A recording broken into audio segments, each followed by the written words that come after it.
All right, you ready?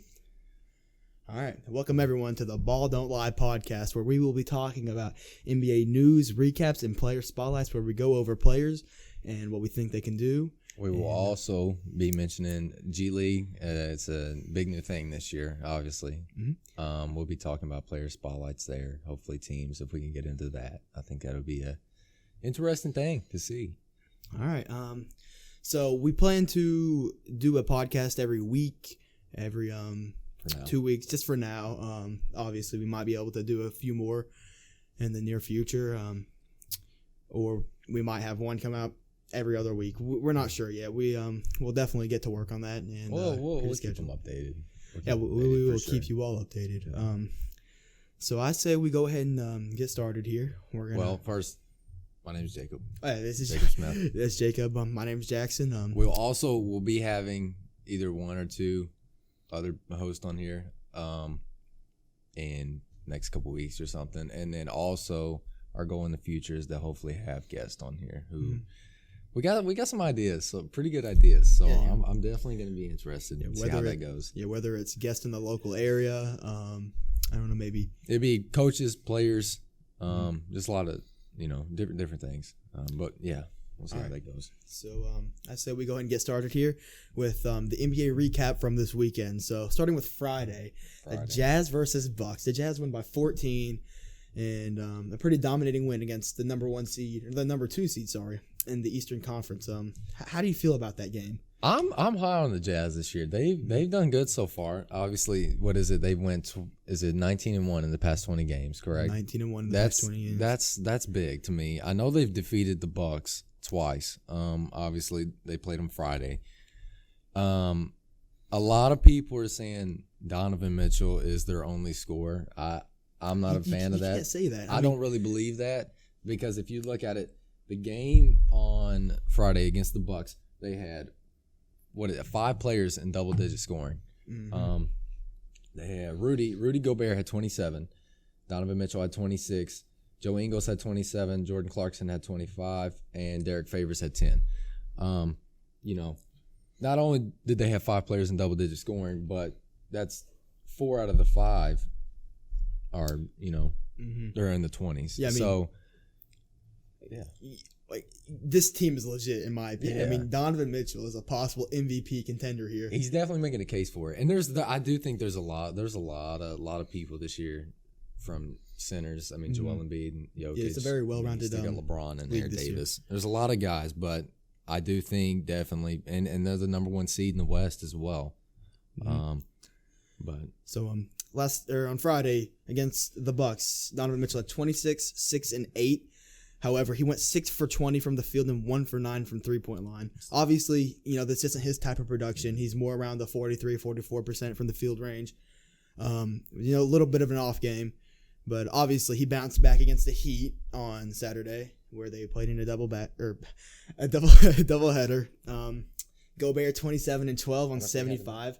What did Donovan have? 26. Okay, so it's the same. 26, okay. 6, and 8. Gobert, what did he shoot? He shot 30% from the field.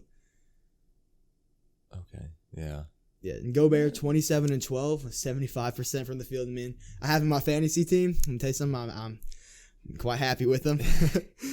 In Joe Ingles had 27, 3, and 5. He's kind of big, man. Yeah, I'm 73% from the field. I like him. 7 for 9 from 3. Dude, he's very smart too. His IQ is high. I think he's probably leader-wise. I would say he's definitely right there. Not the best player, obviously, but leader, definitely. I mean, his defense is very good, and people don't realize that. He's long, too. He's tall. Yeah, maybe like 6'8", 6'9". He's a good rebounder. 6'8", 6'7", something like that. You can't go wrong with Joe Ingles on your team. I'd be happy with him. Oh, yeah. And we forgot to mention this, but we have a Celtics fan here, LeBron Stan. Yeah. I am you guys will see a lot of that.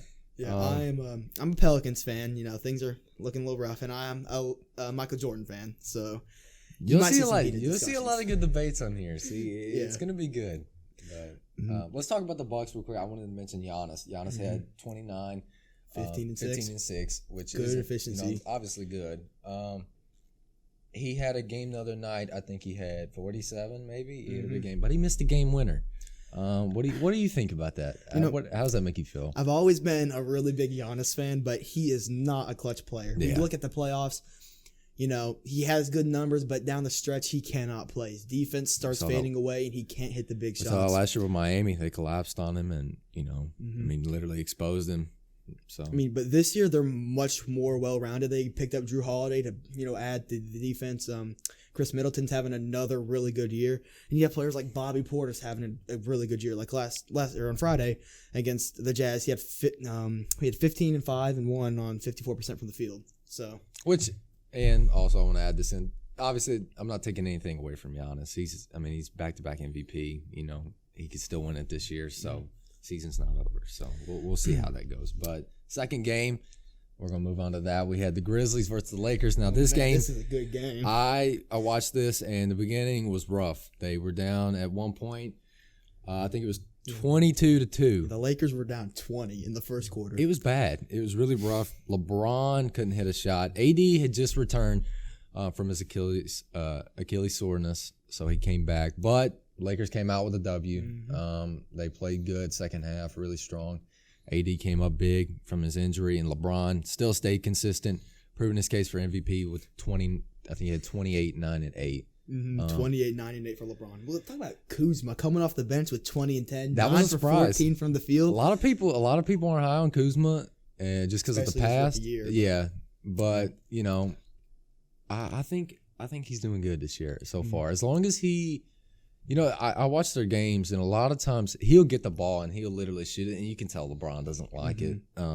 But he's just forcing it. He's young, so he's still young. So I'm high on him. Let's talk about Anthony Davis for a second here. 35 and 9, 16 for 27 from the field. First game back, I think he missed 2 or 3 games. I'm not sure. Yeah. So Jacob here he's been very high on Anthony Davis this year. No, he is struggling. He is struggling. It's been bad. Even shooting percentages. Horrible. What's he averaging? He's averaging 22. Yeah, he's 23 and 8 rebounds. The thing is, Anthony Davis is held to a higher standard. So, for a normal NBA player, the stats he's averaging are amazing. But when you're Anthony Davis, you're held to higher expectations. And when you're playing with LeBron, you're held to higher expectations. So, especially if they're trying to make a championship run again, go back to back, he can't be playing like this because it is. It's bad. But I will say he did bounce back, and he played really well Friday night. Yeah, so going on to the Grizzlies here, Ja Morant, 22, 3 and 10. Nice little double-double. But he shot 7 for 18 from the field, and we see this nearly every game with him. I'm not real big on Ja Morant. I think he's a hoax. As soon as people start playing real defense against him, he can't score as well as he usually does. He's so small that it's going to be hard for him to, be able to score at a high level in the league, and, he's going to get knocked down a lot. But again, he's a good player. I'm not taking anything away from him. But I don't think he deserves the hype that he sometimes gets. Then we saw him, Grayson Allen here, 23 points, 8 for 13 from the field, and 6 for 10 from 3. It's one of Jacob's favorite people from the Duke, College of Duke. Man, he's played good the past 2 years for Memphis, I think, in my opinion. He's came up big for him. Which he actually started in this game at shooting guard. So. Was Dylan Brooks out? Dylan Brooks, no, he started at forward. So they got him all 3. I think Jaren Jackson's out. So that's out. Dylan. They're playing Dylan at power or at small forward to kind of, maneuver that and whatever. But, All right. I say it's time to move on to the 76ers Suns game now. 76ers Suns. We won't spend too much time on this. Yeah, but, this is just sweet and short. We're looking here at the Simmons Booker matchup after Devin Booker stole Ben Simmons' girlfriend, then dropped 36, 5, and 4 in his head. And then that's pretty rough. Especially after Ben Simmons says he's the best defensive player in the league, then lets Booker do that to him. Yeah. Another thing I want to mention, Joel Embiid, obviously. Now I'm a Celtics fan, so I'm not very high on Philadelphia or their players, but he is still making his case for MVP scoring 35. And they've had a good season so far. Yeah, so Simmons with 18, 6, and 4. I don't have his field goal percentages marked down, but I'm sure they aren't good. Because as we all know, Simmons has not been playing to his normal standards. Yeah. So I say let's go ahead and move on to the Nets-Warriors game. The final game for the NBA recap of the weekend. This was Kevin Durant's return from the long week where he had to sit out because of COVID, which I still don't understand because he tested negative 3 times and they still made him miss a week. Which I never read up anything on it, but that's stupid. So we can go ahead and talk about Harden here. 19, 8, and 16 assists. Kyrie actually came out in an interview and said, Harden, this is your team. You are the point guard of this team. I will play shooting guard. Just feed it to me and I'll make your shots. That really did. First of all, it shocked me. But second of all, I gained a lot of respect for Kyrie because I think he finally, he does realize that Harden is, well, maybe not, he might not be a better facilitator, but right now on this team, he is. And, he's getting guys open. And not only that, he's scoring the ball. But Harden, I think he's averaging double digits in assists. He's leading the league in assists, so that's big, and I think he's going to continue to do that. So, KD had 25 and 6 in his return, 8 for 19 from the field, 1 for 6 from 3. I mean, it's Kevin Durant. You can't expect him to keep doing that. He's going to bounce back. I mean, it's not exactly a bad game. They got the win. And you got to think, even earlier this year, he had missed because of COVID. So, I'm gonna let him slide on that. Yeah, so Curry up against his former teammate Kevin Durant. Had 27, 3, and 5, 10 for 17 from the field, and 2 for 9 from 3. Obviously that's Curry's type of game, but 2 for 9 from 3. I mean, just one bad game, you'll live with it. But a loss against a good team like the Nets, it's expected. And Oubre was 17 and 10, just an all around good defensive player, good guy, good energy guy. And I think Oubre's been coming up big for him because he had the 40 ball the other night. And I think he found his spot on the court. It's in the corner. He likes that. Yeah, the corner threes and baseline drives. And you got to think they don't have Wiseman back yet, correct? Yeah, that's right. I'm very high on Wiseman, so I think once they get him back, they'll kind of push for that playoff run, maybe that 8 or 7 seed, and end up the year strong. Yeah. So one more thing I want to go over is the Jazz versus Heat. Jazz win 112-94, and this puts them up to 19-1 in the last 20 games, which puts them at a 95 win percentage. That's wild. Donovan Mitchell had 26, 3, and 2, and Rudy Gobert had 19 and 12. Think about it this way: that and the Heat went to the finals last year. Yeah. Yeah, it may have not been a fluke or whatever you want to call it, but you can't take that away from them. So it's not like they have Jimmy Butler back. Yeah, exactly. Look at that. That's they're what I'm saying. winning games. They've won 5 out of the past 7 games they played when they got him back. So I think back-to-back victories against the Bucks and the Heat's making a statement for sure. They're not playing around. They're here and they're making a championship run. Rudy Gobert, Defensive Player of the Year run. Donovan Mitchell, MVP. They're letting everybody know. Joe what's Ingles, up. 6th man of the year. No, it's Jordan Clarkson's actually. Oh yeah, Jordan Clarkson. He actually is in talks for 6th man of the year, and I think it's very possible. Imagine they sweep the awards. Just imagine. That'd be pretty funny. Give the coach Quinn Snyder. Quinn Snyder, yeah. Quinn Snyder, Coach of the Year. Gosh. What else is there? Kia Man of the Year or something like that. Most improved player. Could they win that as well? Player. I guess you can give it to Grayson Allen. He's not on the Jazz. Oh, the Jazz. Oh man. About maybe like Royce O'Neal. I don't know. What? I'm not a big fan of Royce. It's gonna go to Christian Wood. Let's be honest here. It's going to Christian Wood. And we'll talk about him later. Yeah. We got stay tuned for that in our player spotlight. Oh yeah. So I think it's about time we move on to thoughts on the G League and the great games that's been going on recently. Yeah. That was the recap of this weekend.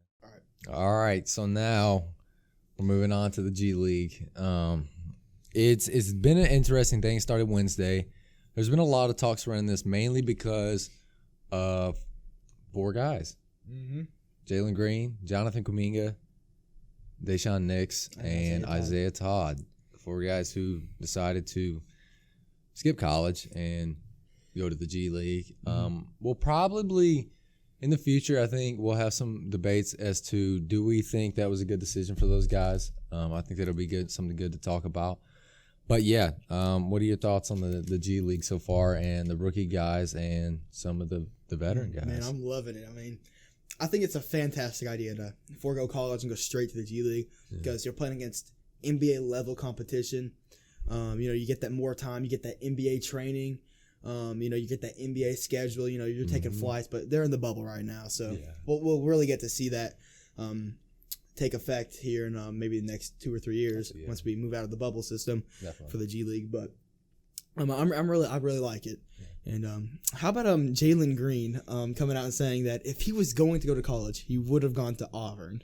Now, obviously, Auburn has star and Sharif Cooper this year. I definitely think, and a lot of people, JT Thor has came up big, and then they got the dude, what's his name? He's like a junior or senior, but he's really good. Number 22, I think is his number. But I think if you had Jalen Green on that team, they are definitely SEC a top 25 team, and yeah. I think they're definitely an SEC contender for the championship. I think him and Sharif Cooper's games could bounce off together. Yeah, no question. Because Sharif, a lot of people don't understand, he's more of a passer. Yeah, he's a scorer. So, and Jalen Green obviously is just a pure scorer. I mean, he'll dunk on you. But, Auburn already they're an okay team. I mean, with Sharif Cooper and their veteran lineup. What they could really do is they could win the SEC tournament. And I definitely think so. They can make a run in the NCAA tournament. I definitely think so. But somebody I want to mention this year, the Charlotte Hornets actually picked him up. I think, they drafted him. Or maybe he had traded. But Vernon Carey Jr. Played at Duke. He is currently second points per game in the G League, averaging 25.5. 25.5. He's a solid player. I'm very high on him. The only thing about Vernon Carey is he has sort of a post-up game in today's league. Mm-hmm. That's obviously not going to work. That's why he's in the G League. You see someone like Jokic, right? Yeah. But he is a passer, a shooter, an okay defender, and his post-up game is the best in the league. It's right there with Joel Embiid, Well, that's the thing about Vernon Carey. He's not a very good shooter. Mid-range or three. If he can add that to his game, I actually see him as he's a big guy too. Yeah, he could easily be, a 6-man or a starter on a team that it's like 8 to 9 seed range. I could see him averaging 10 to 8 points a game. I can see that 8 or 9 rebounds, but he needs to add that 3-point shot and that mid-range shot. That's the only way that I see him really having an effect in the league. That's gonna be a big thing for him. But let's move on. Jonathan Kuminga. The man is on a tear.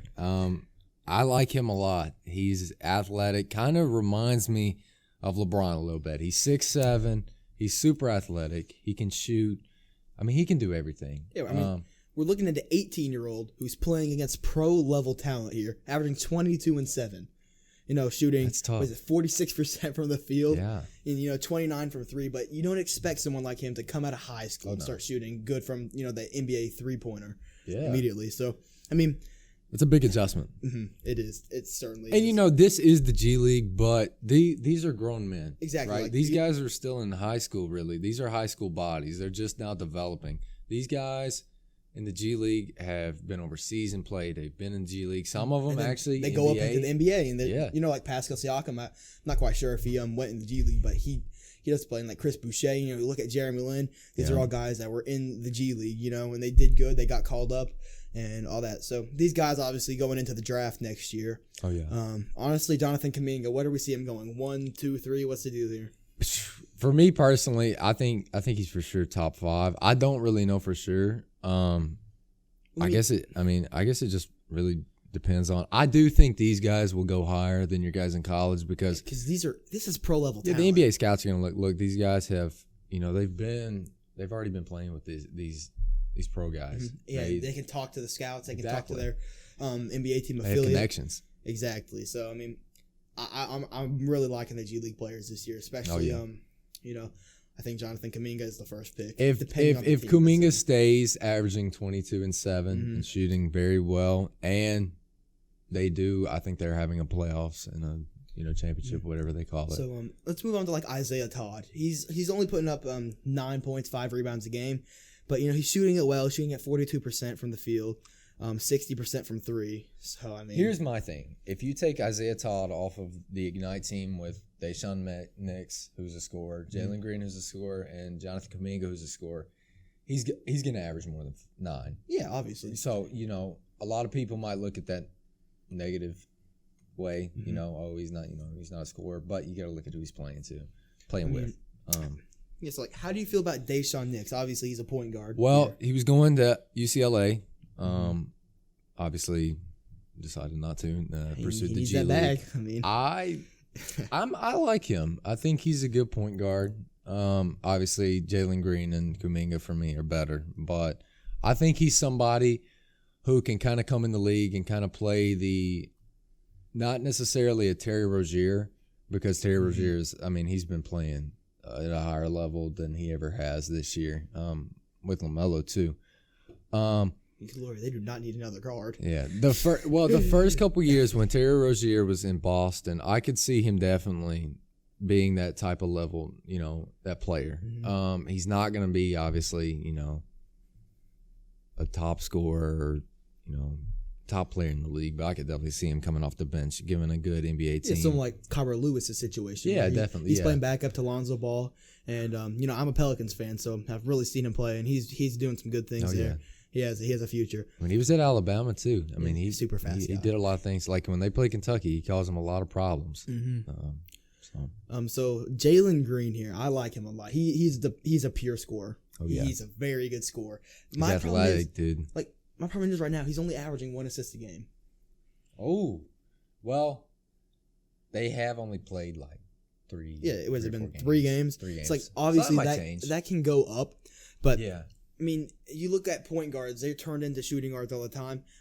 Like, look at James Harden. He's playing right next to Russell Westbrook. He's taking that 2-guard spot a little bit, and he's more of a scorer. I think Jalen Green can be that same type of player. I agree. He can run point if he needs to, but I don't ever think he's going to be at James Harden's level when it comes to passing and scoring. But he definitely could be a fantastic scorer, in my opinion. Yeah, I do agree. But the G League, I am very excited. Obviously, it's just got started, but I'm excited for the season, the playoffs. I guess you can call it their finals, whatever. But these young rookie dudes coming in out of high school, they're exciting. They're fun to watch. So tune in to those guys if you haven't, because it's a show for sure. I really want to focus in here on Jeremy Lin. Man, I want to see him get called up so badly. Oh yeah, for sure. Mean, in the G League, he's averaging 18, 2, and 7. I mean, he is a pro guy, and if you disagree, I mean, you can click off the video right now. If you don't think Jeremy Lin should have a spot on an NBA team, I mean, I don't know, man. I also want to mention Trey Jones, who came in. He's leading the G League in assists, averaging 11 a game. Also played at Duke, so you see the Vernon carry. I guess the Duke guys are trying to run the G League, but I think he is going to kind of follow the same steps as his brother has, Tyus. He's obviously nothing crazy special, but he's very smart. He's great, great facilitator. Gets his guys open, gets them the ball. He's not a great shooter, but I think he's gonna be a decent. Moving on to Nico Mannion. I mean, he got sent down to the G League after being drafted late in the second round by the Warriors. Is G League maybe a little too easy for him? I mean, he's averaging 20, 4.5, and 6. Well, that is true. He did get in the Warriors game the other night that I was watching. So he's kind of on that verge of, let me go dominate the G League, or let me be 5 to 10 minutes. Same thing as Taco Fall. What was he averaging in the G? Like 10 and 15 rebounds? Oh, yeah, he was averaging like 11, 12, and like 4 blocks. So it was like he can put up those numbers in the G League and dominating. But now he's playing on the Celtics. Was he having like 4 and 5? Yeah, he's averaging, it's like 4 and 5 or something. He doesn't play a lot of minutes. Recently, he's been getting more, but you see the guys like that on the verge. So I'd say for the coaches and stuff, it is very hard for them to decide, okay, what do we do with this guy? And they also leave it up to them too, probably. But I think I definitely like to see him in the G League. Maybe prove himself and then be a few more games. Expand his arsenal. For sure. And become a very good guard. For sure. I mean, with Klay Thompson out, he could be a 2 guard, but he is sort of short. But the Warriors have been known to run those short lineups. Like right now, they're running Draymond Green at center, and playing against the Nets, he was playing center against Kevin Durant because DeAndre Jordan was out. Yeah, because they don't have Wiseman right now, so exactly kind of got to do that. Yeah, and I don't know. I'd love to see Nico Mannion get a shot. I really like his game. He's a good player, definitely in Arizona. Like going to Jalen Green, Jonathan Kuminga, what do you think these guys would be doing in the NCAA right now? Like, would they be shredding it? Would they not be doing as good? Well, I think definitely with these G League, I think with the G League, just in general, they have a lot more freedom. I think if you take somebody like Kuminga, he's probably going to average 16-5 in college basketball. Well, then and you also Jalen got to Green. think they're playing a college system versus an NBA system. With That's NBA another system, thing. they're playing more minutes, more possessions, more And your shots. coaches in college are so much more strict running sets and plays Mm-hmm. and certain types of stuff, depending on where you go, obviously. You know, if you go to a horrible school and you're the main guy, you know, you can kind of what Trae Young did, you know.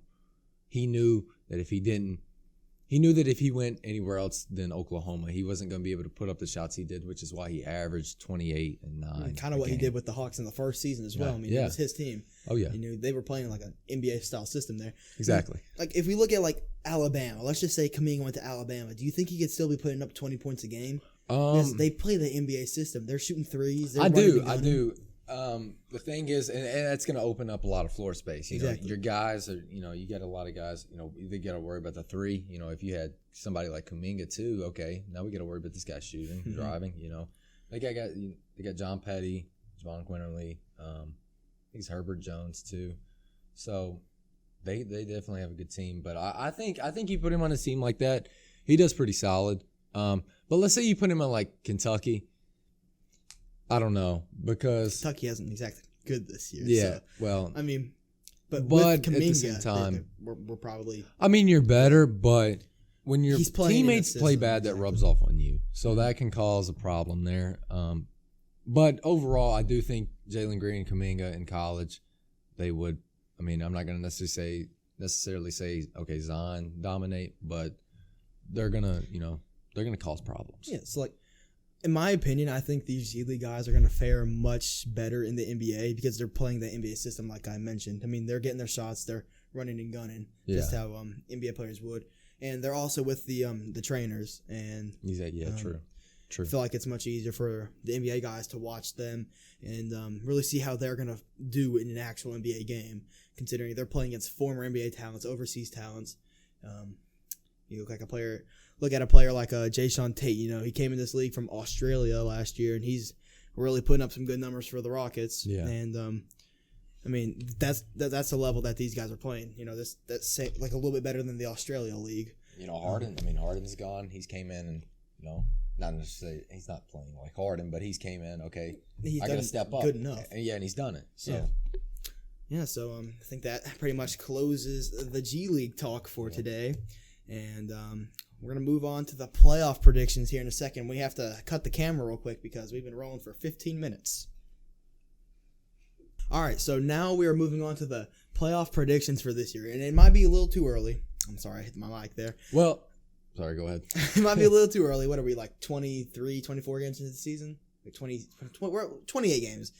Yeah, it's like 30. I think it's like 30. Yeah, it's like 30 games in the season. We have about 40 left. No, we're 25. It doesn't matter how many games we are into the season, but it's early. Yeah. And well, what our plan is so we're gonna do this either once or twice a month, kind of update it, and give our reasonings as to why. All right, I guess we start off with the Western Conference. Who do you think will be the 1 seed this year? The 1 seed for the Western Conference, I do believe it's going to be the Los Angeles Lakers. I would have to agree with a second season in a row. I say that because the way LeBron's playing right now is very consistent. Harrell, he's playing very good. He's Schroeder, injured, but he'll be back soon. He'll be back, yeah. And if Davis does come back from this Achilles soreness or whatever's going on, it is kind of scary. Obviously, anytime with the Achilles is dude, Achilles injuries have to hurt. You got to think about this. Oh yeah, I never had Achilles one, is already very sensitive, so I can imagine. Yeah, I like the Lakers. They're a 1 seed, but who do you have at 2? I have the Jazz. I have the Clippers. You have the Clippers. You think the Jazz are going to fall that far? Well, I do. Not very far, but I think the Clippers, I mean, you got Kawhi, you got Paul George. In my opinion, they still do not have a leader this year, which is they're definitely, obviously, last year they needed that. I mean, but Kawhi's not even taking his load management. I'm very proud of him this year. year. He's not. I've gained a lot of respect for him. I'm not a fan of the load management at all. No player should be taking that. Well, speaking of load management, you not being a fan of it, I don't know why, but this just brought up the flopping in the Lakers game. Did you see that? LeBron's flopping. I did see the Kuzma's flopping. Here's my thing. It is normal. So many players do it. So but that was so obvious and bad for both of them, Kuzma and LeBron. I mean, that was horrible. Yeah, but I mean, so many players do it nowadays. It doesn't necessarily bother me. I'm not gonna say they should do it, but in my opinion, they should be fined, but not like obviously they get the warning, and then next time it's a fine. But there's no place in the league for that. Yeah. So going on to the 3 seed, I have the Clippers. Who do you have? I got the Jazz, so we just switched those two up. So I have Lakers, Jazz, Clippers. He has Lakers, Clippers, Jazz. Obviously the Jazz, like I said, I am high on them, but I do think both LA teams are. I mean, there's just no way. Maybe not necessarily better, but I feel like regular season they're gonna. No, they have better players. They have a better roster. I mean, the Jazz are just on fire. But that is true. But playoffs is different. Obviously, we saw that last year, so you never know what could happen with the playoffs. But yeah. So who do you have at 4? 4, I got Denver. I do as well. Denver. They are number 7 right now, if I'm correct. But there's just no way they stay there. They got the MVP candidate in Jokic, and then they have Murray, and then they have Michael Porter Jr., who's also in talks for Most Improved Player. Exactly. They have their roster's still good. They lost Jeremy Grant. That was a huge loss for them. Yeah. I'm a huge Jeremy Grant fan. I am too. I love his game. Great defensive player. He still plays with that intensity like Rodman. He's made a statement this year in Detroit, kind of really taking that position as the leader and the main guy on that team. What's he averaging, like 20 points and like 9? He's averaging 20. I think he's 22 and 24 and 9, somewhere around there, like 2 assists. So yeah, I mean he's playing great basketball. So huge loss for the Nuggets, but I'm glad to see him. They did get JaMychal Green from the Clippers. Obviously not some star, but definitely a guy to come off the bench. Yeah, give you some rebounds and all right, get some buckets. Who do you have at the 5th seed? At the 5th seed, I got Phoenix. I do as well. Yeah, Phoenix. What's going on here? We didn't even talk about this. Yeah, we did. We didn't at all. We wrote these down ourselves. Phoenix, man, there's nothing really to say. They got Ayton, big fan of his.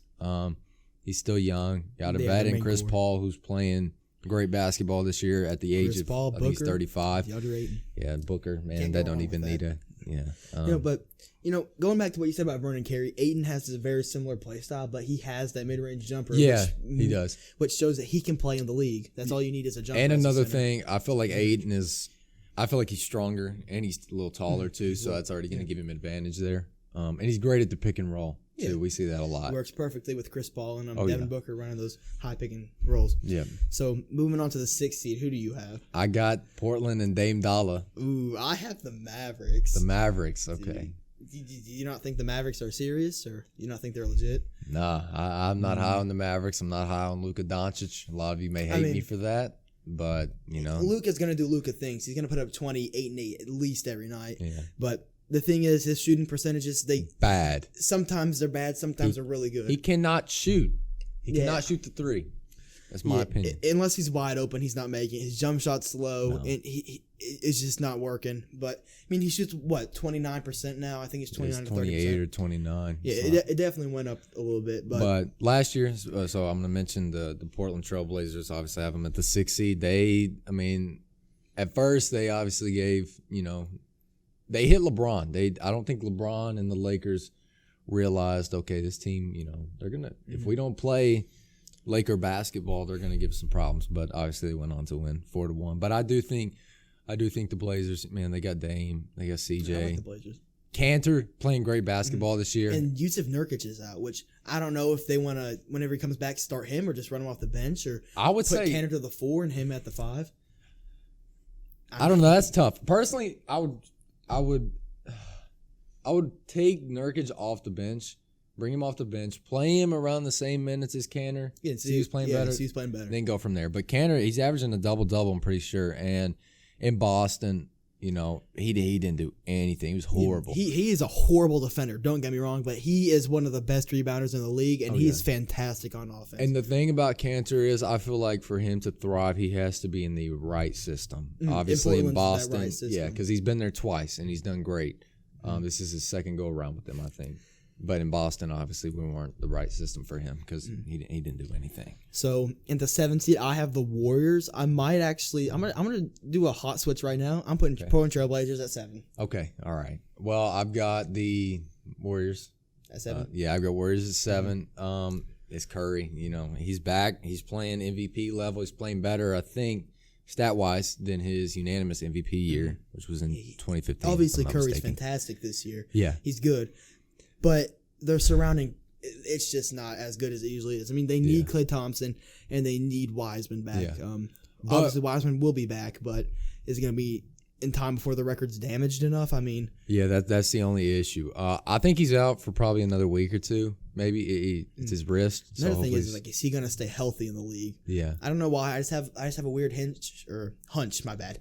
That he's going to get injured a lot. I don't know why. Well, I can see that. Obviously, I don't want that to happen because I'm a huge fan of Wiseman. I'm not saying he's going to be Anthony Davis, but when I do a player comparison to James Wiseman, I say Anthony Davis because he's so dangerous in the pick and roll. He can shoot the three. He's got a mid-range. He can nice post lefty, up. He can rebound. He can block. He can do everything. He's just got to get stronger and just get smarter. That's it. He's just young, so we got to give him time as long as he stay healthy. Just like at 7, I have the Trailblazers. All right, going on to number 8. Who do you have at number 8? Last seed of the playoffs, I got the New Orleans Pelicans. I'm a huge Zion fan, baby. huge Brandon Ingram fan. I love Zion. I'm going to be honest. If I wasn't a Celtics fan, I'd probably be a Pelicans fan just because I love all the players they got. How can you hate this team? I mean, they're fun to watch. I mean, when they're on, they're one of the most fun teams to watch in the I league. have New Orleans Pelicans at 8 as well. I don't have the Warriors making the playoffs this year. Yeah. That's understandable. I mean, but next year, I mean, I can see them being a 4 seed, 4 or 5 seed. If Klay comes back and plays good, he has to play good. Yeah, that's only. But did he not tear his other ACL? Tore both of his ACL. That's rough. In the span of a That's year. rough. As a person with a lot of injuries, I'm in a boot right now. Y'all can't see that, but as a person with a lot of injuries, tearing both ACLs is rough. Rehab, the recovery, the surgery. It's a long process. It can hurt you mentally. So hopefully Klay comes back strong and Yeah. So moving on to the Pelicans, Zion and Ingram. Zion is probably one of the. He's obviously the most. He's probably the most dominant player in the paint this year because he can't be stopped. Against the Mavericks, he missed one shot and that was a 3-pointer, and he had 34 points. I mean, offensively, he's amazing. All he needs to do is develop a mid range or a little bit of a 3-pointer. It doesn't even have to be a 3-pointer, just a mid range. Yeah, I agree. And he's good, shooting 70% from the line. He's been good there. It's just his defense. He can't play defense, and neither can the Pelicans. As a Pelicans fan, I watch every game, and things are getting better. But Stan Van Gundy's obviously doing his job. He's doing good, forming everything. But the defense just isn't there yet. But I do think it will improve. I think you give them some time. That's why I have them to 8 right now. I think you give them some time. They're going to. I mean, they're like 2 games out. I mean, it's not a big deal. They're gonna go 1-1 for the rest of the season until those last 5-10 games. It's definitely going to be a battle for that spot, that 8 and 7 spot. 8 and 7, really. And I think they have the play in this year. Is that correct? Yeah, they got the play in this. So that's gonna be. Personally, I would love to see it because it was very interesting last year. Fun. So it's because it's that. I would say that play-in game is not as competitive as the NBA Finals, but it's competitive though. It's super. It's like a Western Conference Finals, exactly. Like game 6 or 7. Games on the line. These guys are fighting for a playoff spot. But. So it's time to move on to the Eastern Conference. Eastern Conference. I got the Bucks. I got Brooklyn. You got Brooklyn. I do got Brooklyn. The reason I have Brooklyn there, a lot of people have been saying bad things about them. First of all, they have horrible not defense. Okay. But their offense. But their offense is so amazing that it makes up for it. And the thing about Brooklyn is so far, they've had their whole team for a couple games, but it's not been consistent. There's been a lot of issues off the court with KD and the virus. Harden just got traded, obviously. Kyrie's whatever he's doing. So I think once they get everything together. They're going to get it together. They're getting it together right now. And that's the thing. I think once they do, there's no COVID issues, no injuries, as long as, and this is all healthy. I want to say that real quick. If they're healthy, they're definitely a 1 seed, and they could be dangerous in the playoffs. I got the Bucks. I think they're a fantastic regular season team. They're probably the best in the regular season for the past 2 or 3 years. And I'd say Giannis in the regular season is unstoppable. I mean, he's on pace to win another MVP, but in my opinion, I don't think it'll be him again because 3 times in a row that doesn't really happen. Not only that, there is so many people competing for it this year. He's being beat out by LeBron, Jokic, Embiid, and Donovan Mitchell right now. but I'd you even never go know. to say KD too. Yeah, Almost. KD. I mean, yeah. jeez. So let's move on to the 2 seed. I had the 76ers. I got the Bucks. I had the Bucks. Obviously, he just said they're a great regular season team, which I agree. And I think they'll be there. I know you hate. Plain and simple. I know you hate Philly, the Celtics fan, and I don't know. Embiid's having an MVP caliber season. Oh yeah. I'm not gonna take nothing away from While him. Ben Simmons isn't as good as he is offensively, his defense is still. He's top 3 defensively. I mean, he should be a defensive player of the year at least one time in his career. They have Matisse Thybulle, great defender, pretty decent 3-point shooter. They have Tyrese Maxey, guard out of Kentucky. Billy, if you're watching, mentioning your buddy Tyrese Maxey here. He's a great scorer. Don't think he's ever going to be like a facilitator, but he can score the ball. I'll give that to him. For sure. I like their team a lot. I think they're going to be 2 seed. Whether they do good in the playoffs or not, I'm not sure. I think they'll be a second round out. Well, last year we saw Simmons got hurt, and we ended up, I think we swept them. Yeah. I'm not completely sure on that. But my thing is about the 76ers, I just don't think Simmons is that guy. Like, he's not that guy. He's It's not Embiid. that guy. Embiid is that guy, but can he keep doing this? Exactly. And I even mentioned Tobias Harris. Yeah, and he's Good defender, okay defender. He did struggle in the bubble. I will say he struggled big time in the bubble, but I think he's going to bounce back. He'll bounce back this year for sure. Moving on to the 3 seed, I have the Nets. I got the 76ers. Okay, so we've just flipped around the top 3 seeds. I mean, Yeah. we've said everything there is to be said about those. So I have Bucks, 76ers, Nets, and you have? I have Brooklyn, Bucks, 76ers. Okay, so 4 seed, I have Celtics. I got Boston. I Okay, got Boston too. I mean, great team. Jason Tatum, he's a future MVP. You can't deny that. Jaylen Brown having a breakout year. Oh, he should be in the conversation for most improved player. I agree. Kemba Walker, man. He needs to be off the team. He needs to go down to the G League. Kemba's struggling this year. He is shooting his worst. If I'm not mistaken, you guys can correct me on this if I'm wrong. But if I'm not mistaken, he is shooting his worst field goal and 3-point percentage since his rookie year in the league. That is horrible. He's averaging 15 points per game as well. He's shooting way too much. He's shooting way too much too. That's the thing. Like, there's been a lot of recent games he's shooting 15 to 20 shots and he's only hitting like 2 to 4. Yeah. He's shooting worse than Lonzo was his rookie year when everyone made fun of his wacky jump shot. Yeah, it's bad. It's horrible percentages. It's bad. Lonzo's turned it up now. Let me tell you something. Averaging in the past 6 games, he's averaging 17, 6, and 6. So keep your eye on Lonzo. He's a baller. But yeah, man, Kemba, I do think that's where we're lacking. And also the center position is very weak for us. It's been weak ever since we lost Kevin Garnett. I mean, really. maybe a trade for Drummond could be in place here, but what would happen? Like, what would have to happen for? I would think you'd have to see a 3-team trade because obviously you can't see Kemba Walker with Sexton, with Garland. Yeah. There's too many guards. Personally, So the Kemba's dream gone, trade for me is Kemba for Nikola Vucevic, and we could throw in maybe like a first-round pick or two. Tice and a first-round pick for Nikola Vucevic because obviously don't underestimate him. He is averaging 23 He's a fantastic 10. player, but the thing He's is, playing all-star season this year. are the Magic going to hold on to him? I mean, when they get Jonathan Isaac back, a defensive player of the year candidate, Yeah. they're going to be good. They're like 6-17. And not only that, Markelle Fultz is coming back. Or do you go ahead and get the trade value out of him that you can, and you get our first-round pick as well? I don't know. I think that they could be a 6 seed next year once they get all the players back and healthy. agree. That's assuming they'll be good when they're healthy. But moving on to the 5th seed, who do you have? The 5th seed, I do have Indiana. Indiana's always there with the 5th seed, I feel like, every single year. Who do you got? I have the Charlotte Hornets. Oh, now, this okay. is a hot take. This is a little bit of a hot take here. But I'm really high on Lamelo Ball, who you all will see in the rookie spotlight coming up here in a minute. A little later. But I'm really high on Lonzo. They have their 3-guard trio. They have Devontae Graham, Terry Rozier, and Lamelo Ball. Not only that, they have Gordon Hayward, probably the best white player in the NBA. He can shoot that. He can shoot that ball. He can. He can get to the rack too. Get fouled. Yeah, he's a good player. Is it enough to really be a 5th seed though? I'm not sure. That I just have him at 5th seed just because I respect that. I like though. that. Yeah. But yeah, Indiana, I got them. Obviously got Malcolm Brogdon. TJ Warren, I think he's out right now. But Justin Holiday has actually stepped up. He's playing amazing basketball this year. He has stepped up this year, and he's really playing. playing good, and then obviously they got Sabonis, who's walking double-double. All-star Miles Turner, probably he averages 4 blocks a game. Yeah, I mean he's tough.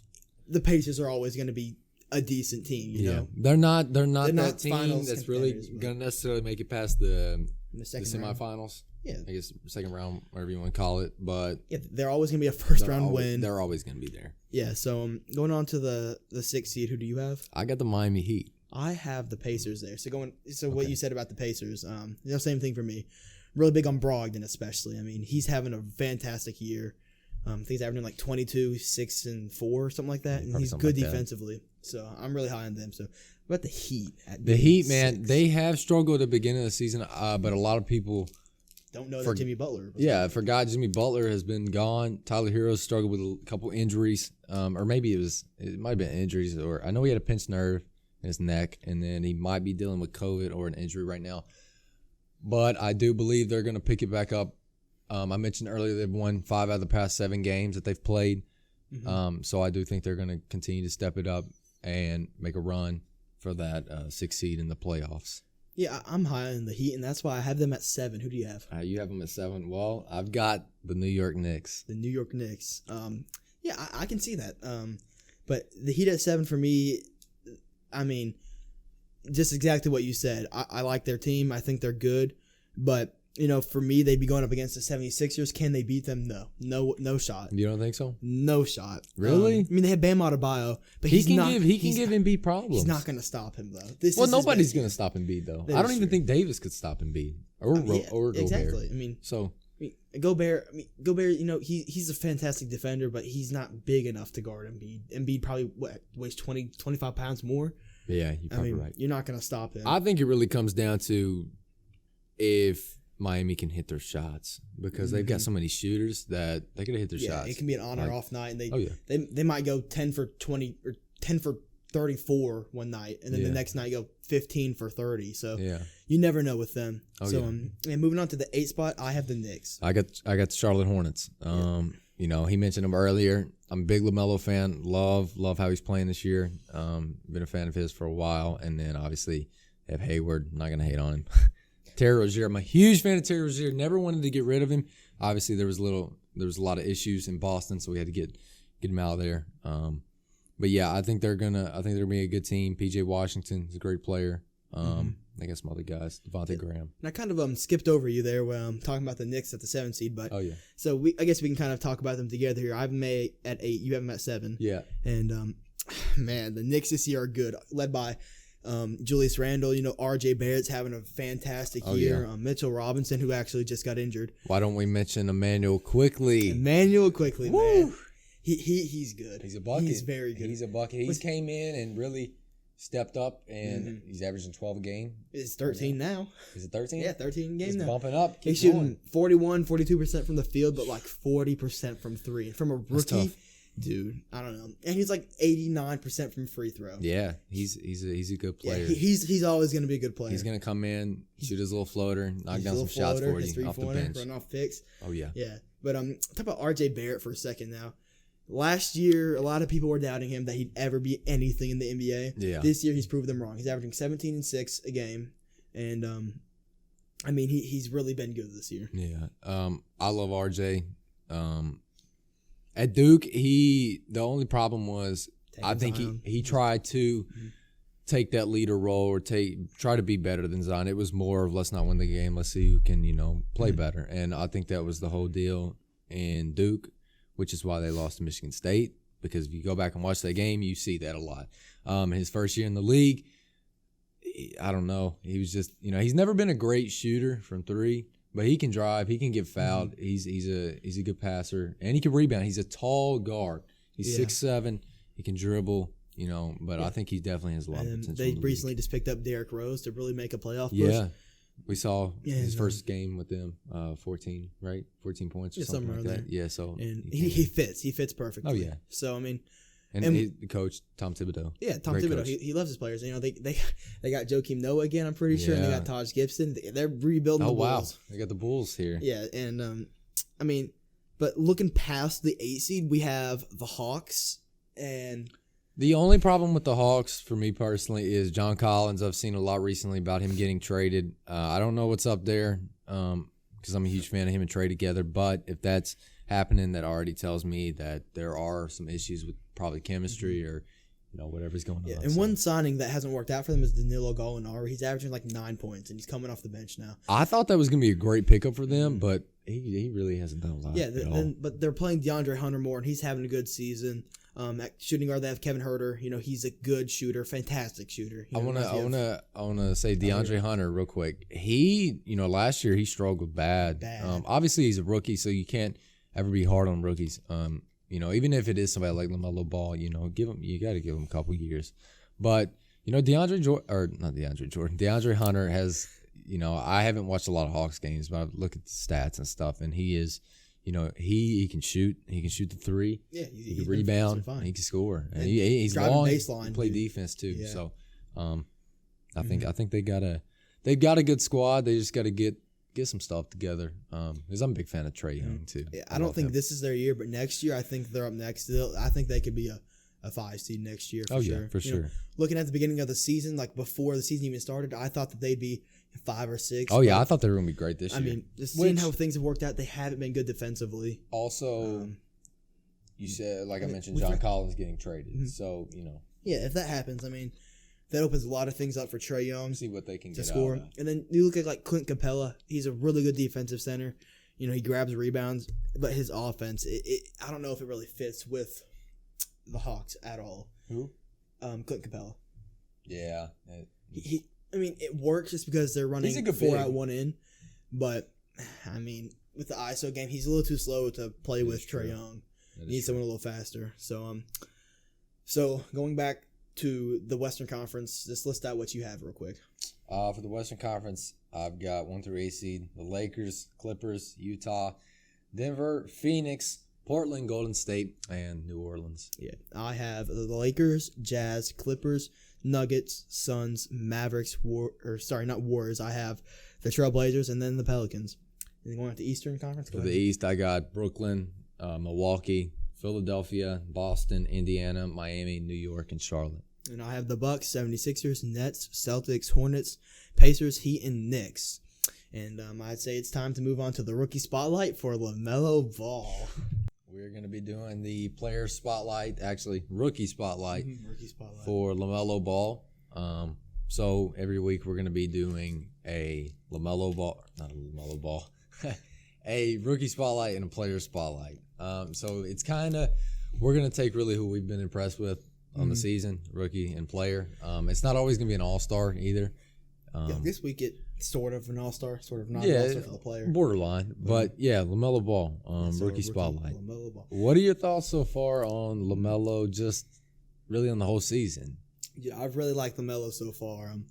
Great facilitator, fantastic scorer, especially in the month of February. And I really think he has a bright future in the league, better than Lonzo's at least. And, so how about you? How do you feel about Lonzo? LaMelo? Sorry. Man, LaMelo, I'm a big fan. I've been a fan ever since he was even when he was in, Australia? I was a fan in 8th grade, dude. I like That's him. facts, yeah, when he played at Chino Hills. Man, I like him a lot because his height. That really puts it over top for me. His height and his ability to his passing, his vision. Passing and his dunks, dude. It's very Magic Johnson-like, sort of. Not as fancy and flashy, but it kind of gives you, it kind of reminds you of Magic. But on the season so far, he's averaging 14, 6, and 6, shooting 44 from field, 35 from 3, that's very good for 80 from free throw. So, but we take a look at February. February has been the month Things get pretty of LaMelo crazy. Ball. 21 points, 6 assists, 6 rebounds on 46 from the field and 45 from 3. It's the same thing with Lonzo. We see the same type of production in February. And we saw this last year, too, with Lonzo. Yeah. Maybe it's just a month of February that, because Jason Tatum, last February, he absolutely destroyed, too. I know. It's about February for these players. Maybe it's Valentine's Day. Who knows? But, LaMelo, obviously, it's The only difference is he's averaging 7 more points per game, but that is a lot. And also his team right now currently is, 5, 6 seed? What are they? Yeah, they're like 5 or 6. Charlotte, they're a high seed, and the thing about it is he was coming off the bench. Now he's a starter. So coming in, he's made a statement, and I love it. Him and Miles Bridges, I think they connect very, very well. I know you guys have seen all of the highlights and Bleacher Report, Sports Center. There's been a lot of crazy stuff. Another player, I would say, PJ Washington. I think he's very good with bigs. Yeah. Well, yeah, I guess you can call Miles Bridges. He's a forward, so.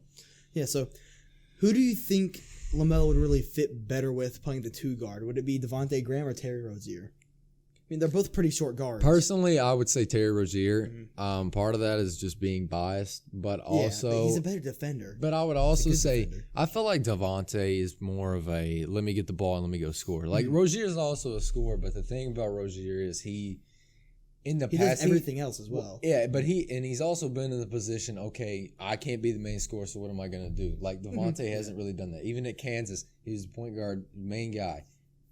In Charlotte, first season, this is his 3rd year, right? Yeah, 3rd year. So last year, he averaged like 17. He went from 4 points to like 17. He's averaging like 18 again this year. I mean, yeah. In my opinion, he fits best as that 6-man I agree. type of guy. And, he just scores at will because that's the type of player he is. And I think I would consider Terry a vet at this point, almost. Yeah, this is his 5th or 6th year, right? Yeah. Dude, time flies. It's a 6th year. So I would definitely say I would rather have him in that position just because, he's a veteran. So he's going to guide LaMelo and, tell him what's right and wrong. But. Yeah, so I mean, what type of numbers do you think LaMelo's going to put up for the rest of the season? For the rest of the season, right now he's at 14, 6, and 6, correct? On overall in the month of February. 20. I'd say on the season 16, 6, and 6. Yeah. I think that 6 and 6 kind of doesn't really change. I think now he's going to have games where he's 20, 10, and 10, but he's also going to have games where it's like 12. Yeah, it's like 9, 4, and 4, 5, and 5. Yeah, which is still a good game for a rookie. Because a lot of people would say, if these guys, play at a level for 2 months, they're averaging like he's doing. Let's say, month of February, he's averaging 21, 6, and 6. Let's say he has a horrible game, terrible shooting percentage and everything. A lot of people are going to look at that negative. Oh my goodness, But people don't understand, like being a rookie, especially, got to give you guys time. And I want to mention somebody real quick. Brandon Ingram's perfect example. Took him multiple years and a whole different team to finally get going. He had to get out of that Lakers situation. Yep. So much pressure, and LeBron was there. Exactly. You're put on the spotlight. But LaMelo, I think he's going to be an all-star. Very soon. Not this year, but not this year. No. Maybe next year, but 3rd year for sure. I'm thinking there's a very, very good chance. I think he's gonna be the type of guy all-star almost every year. He's gonna be on the All NBAs probably, and who knows? Maybe he could win an MVP. I don't know. Maybe there's so many people, between Luka, Donovan, Jason Tatum. Zion. It's gonna take some time to really see, and he's going to definitely have to be on a good team. They're going to have to be at least 2 or 3 seed. But one more thing I want to do before we move on to our player spotlight is LaMelo rookie year versus Lonzo's rookie year. Now, these two get compared a lot. And, Lonzo's stats aren't too far off of LaMelo's. In fact, he averaged more assists and a little bit more rebounds. Yeah. But LaMelo is just so much more efficient than Lonzo. It's kind of insane. He's shooting, what is it? For this season, he's averaging... He's shooting like 2.5 more points. He's shooting better percentages, like 8 or 9% better from the field. Probably something like that. And from 3-pointer, oh gosh, he's shooting like 6 or 7% better from 3-pointer or the 3-point land as well. I mean, you can't say much other than LaMelo is obviously better than Lonzo. Yeah, not right now. Actually, I don't know who's better right now, Lonzo or LaMelo. Personally, I would say LaMelo only because of the way he's impacted the Charlotte Hornets this year. I mean, they went, and I'm not saying he is the reason they are in the playoffs, but they went from not a playoff team to they're a playoff team now. I think they're going to. You also got to think they have Hayward. Well, that is true. I forget about Hayward, but he's a point guard, so he's got the ball. He's got to make the decisions, and that's a big priority. And he's definitely doing well with it. Yeah, I'd say they're about even right now, in my opinion. I'd say it's very close. I don't think Lonzo would be doing as good in LaMelo's situation. No, but I don't think LaMelo would be doing as good in Lonzo's situation. Yeah, you'd have a good point. Because Lonzo is a much better defender. Not discrediting LaMelo, because he's a pretty okay defender himself. Yeah. But I mean, Lonzo does the things LaMelo doesn't. And, LaMelo does some of the things Lonzo doesn't. So right now, in my opinion, they're about even. But in the future, probably next year, LaMelo is the better player. I agree. But right. Yeah. So now on to the player spotlight. We got Christian Wood today. Now, a bunch of y'all may know he just recently got injured, but man, this guy's been good. This guy has made an impact on the Houston Rockets this year. I think Detroit really did mess up getting rid of him. Or did they trade him, or did he sign with the Rockets? He signed. He signed with the Rockets? They let him go because they wouldn't pay him enough money. I forget what he signed with. It was like $12 million a year, $10 million a year. It was something like that. With Houston. And gosh, man, they got him on such a good deal, and that's for 3 years as well. Yeah, exactly. And he's going to be the most improved player. He's averaging 22 points this year and 10 rebounds, compared to last year averaging 13 and 6. But he's getting 10 more minutes a game. But even when you put him into the per 36 stats, it's still better. He's the most improved player. Well, here's the thing too. I want to say this real quick. So Detroit, when they got rid of him, obviously it didn't hurt him too bad, because getting Jeremy Grant, obviously, yeah, he kind of fills that position. Yeah, he came in and has made an impact and whatever. But yeah, Christian Wood, man, he's a good big, and I think if he can stay healthy, obviously, he's not horrible. What is going on? I don't know. Obviously, he tweaked his ankle or whatever the other day. I don't think that's going to obviously. No, he'll be back. He'll be back in a week or two, I think. Yeah. But yeah, he's a great player. Like you said, he's averaging. What's he averaging? 22 and 10 this year. And the thing is, his efficiencies he's really efficient. I mean, right here, he's shooting 56% from the field and 42 from three on. How many 3-pointers is he shooting a game? I'm trying to look here. He's shooting 4.5 threes a game. 2.3, somewhere around there. He's shooting 4.5 threes a game. 4.5? Yeah, 4.5 threes a game. He's making 2 a game, which just shows that's a good number for a center. And see, our camera went off here, but oh no! So for the last 2 or 3 minutes here, y'all are not going to be able to see us. But moving past that, I definitely think Christian Wood is the most improved player this year. Oh, yeah, I definitely agree. And he's, like you said, he's made the impact on the Houston Rockets team. Mm-hmm. They're definitely, getting rid of Harden, bringing in all the new guys. Hopefully he continues to play like he was, because obviously he hasn't played a lot of games since Harden left because he tweaked his ankle. So, yeah, no. But so is he an All-Star this year? Is he an All-Star this year? It's tough. There's so many. I think this year really is okay. Yeah. Let's keep going. Are we back on here? No, I don't think it is, but it's whatever. Okay. Well, anyways, like I was saying, there's so many guys competing, whether it's from MVP this year, that one spot in the East or West, that playoff spot, the 8. There's so many good players this year. I can't really say right now at this moment. I don't think Christian Wood will be an All-Star. I think there's a lot of other options, but I'm not taking nothing away from him. We'll see how he ends up the season. I might change my opinion in a couple weeks. But we saw Ingram last year. He put up numbers. They were more impressive than his. Yeah. But he was an All-Star. And same thing with Bam Adebayo. Was he an All-Star last year? Yeah. See, both of those two players were most improved player candidates, which just goes to show how much improving could really mean to your All-Star status. Because I think right now he's like 8th in the votes or something. Who? Christian Wood. Oh, is he really? And I don't know if that's going to be enough to get him in. Obviously not through the fan vote. Yeah. But here's coach the thing. vote might get him in. I don't think there's a lot of – you might I don't think there's as many fans for him. I think he'd get coach votes. But, it'll definitely be a battle. We'll see. It's coming up soon, so we'll see how that goes. Yeah, I'd love to see him in the All-Star game, but if he wants to take Ingram in a Zion spot, I mean, I don't know. It's going to be rough. It's going to be tough for him. All right, so I think that's about it for today's first Ball Don't Lie podcast. I hope you all enjoyed, and hopefully we will see you all next weekend on the 22nd, I believe. It'll be. Let me check real quick.